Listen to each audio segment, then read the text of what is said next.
Hey guys, so today we're at the Crutchfield Reptile Farm and here with Tom Crutchfield, the owner, and we're going to be moving his giant reticulated python. It's going to Greg Graziani. So what we have to do is load this snake into a box so he can transport it. The snake is usually relatively calm. It's not bad, but we're going to have to see how it plays out. What do you how think? big is she? 20 feet. She's a good 20 feet probably, 20 feet. maybe even 21 feet. Actually, possibly even a little bit more than that. And probably weighs in excess, certainly of 200 pounds. But she's normally good-natured, so we'll count on that. Well, let's, okay. Hopefully she's calm today. We're gonna have to see how she acts. We got a bunch of people here to help us and everything too. So we'll have everybody and hopefully make this go as safely, smoothly as possible.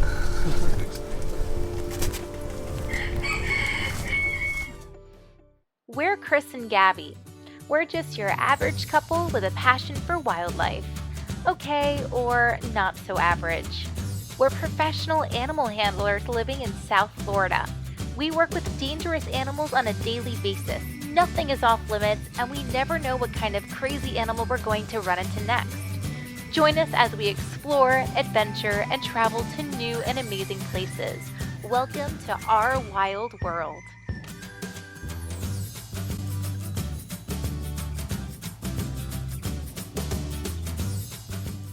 Moved is a big reticulated python. She's somewhere between 6 and 7 meters long and certainly weighs in excess of 200 pounds, or probably around 100 kilo or 220 pounds. I received her, I think it was 2009 by the Florida Wildlife Commission, and she was caught crawling around up in Cutler Ridge. She was a small snake then, about 8 feet long, maybe 9 feet long.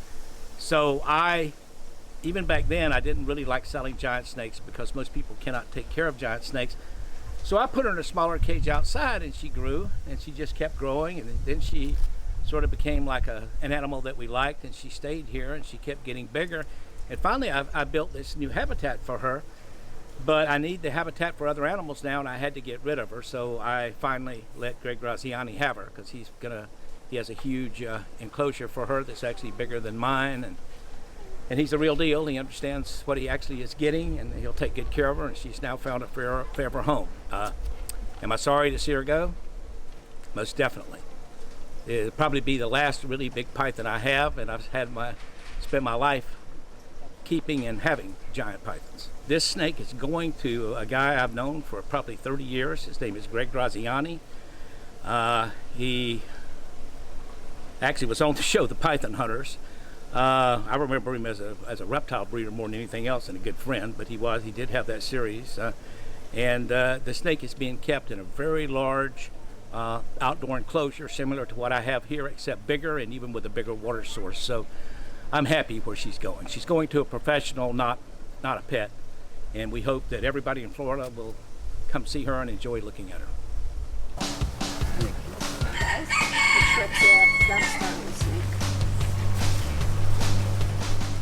Realistically, any constrictor over 5 feet long can be potentially dangerous. If it wraps around your neck and tightens, it can actually kill you. So while handling a snake this large, it's really important to have clear communication, a game plan, and to have multiple people that know what they're doing. Chris is going to grab her first, and he has the most dangerous job. If this snake mistakes it for feeding time and grabs onto him and coils, there is nothing you can do to get her off.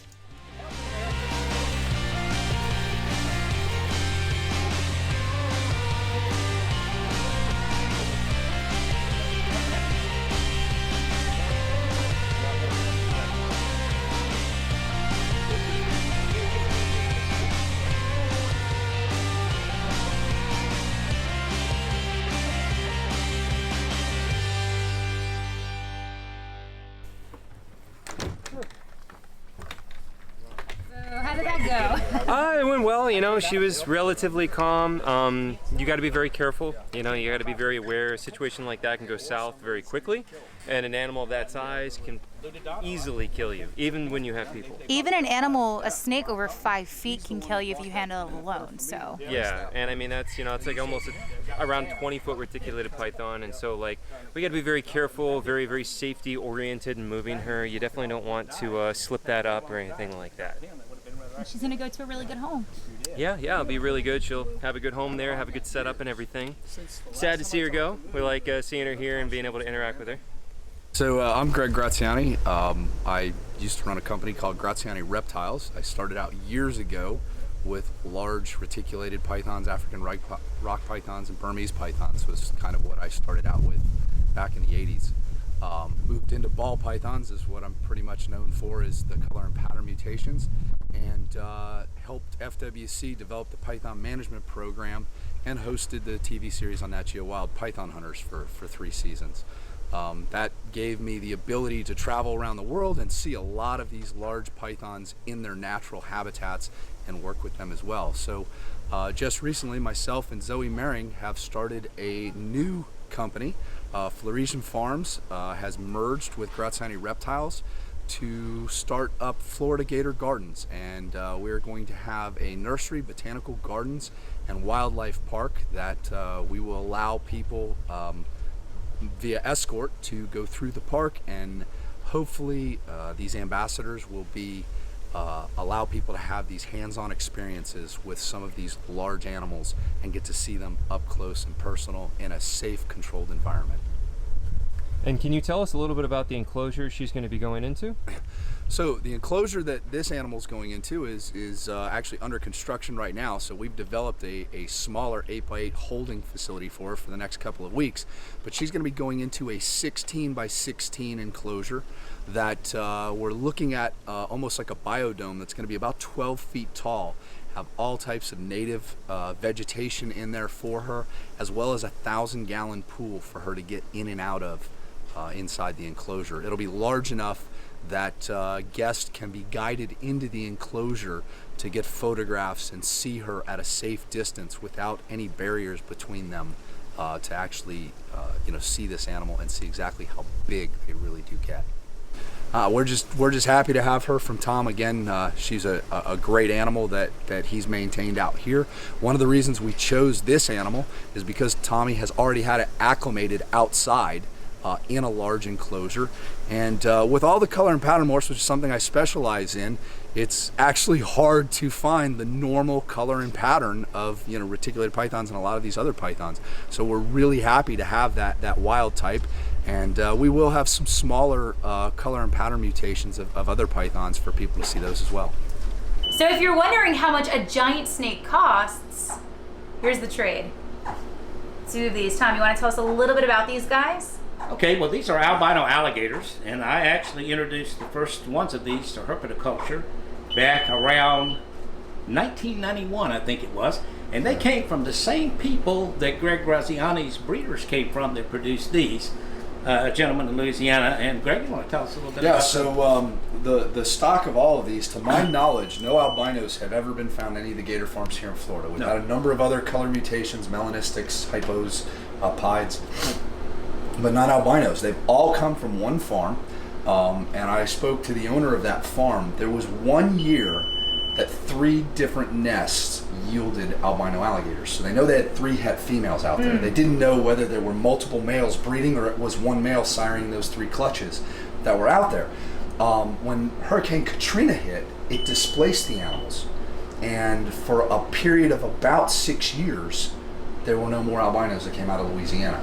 And about 3 or 4 years ago, a handful would come out. But again, the displacement, they don't really know where those nests are anymore, where they're coming out, so that dropped. But the albino alligators themselves have only ever been captively bred in 2 facilities. And we are luckily one of those facilities, and this is the 5th year of us hatching out albino alligators. So, That's awesome. And that's pretty cool too. Yeah, it's amazing. We have 2 breeding pairs. We get 2 clutches a year, and we're still trying to figure out if the fertility may be an issue with the albinos, or maybe the age of alligators, because we're breeding very young alligators. I raised them all up from about 40 inches. So again, when we're talking about crocodilian productivity, talking to a number of other biologists, when they get into that 15 to 20 year mark tends to be when they're the most productive. And we're just coming up on that with these guys. So, the very first year, 5 years ago, we hatched out 1 baby. We had 38 eggs and only 1 viable baby. I feel so sorry for you. And